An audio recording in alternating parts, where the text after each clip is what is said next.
аялаған ақ гүлім, анам менің бақытым, шаттығым, анашым деп баланың жырын арнаған, неге ғана естілмей тәтті үнім.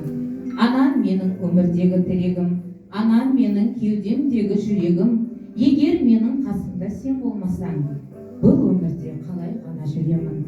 Ана дейміз бәріміз де аңқылдап, ана дейді жас сәби де жарқылдап, ана деген бәйтерек өмірдің, ана деген алтын қасты алтын бақ, ана деген асыл жардар болаттай, ана деген мөлдір жандар болақтай. О адамдар, қадірлей біл ананы, жат қылыққа ақыл ойды тонатпай.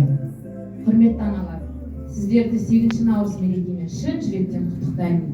Сіздердің отбасыларыңызға, өздеріңізге, дендеріңізге саулық, отбасыларыңызға амандық тілеймін. Әрқашан жүздеріңізден күлкі кетпесін.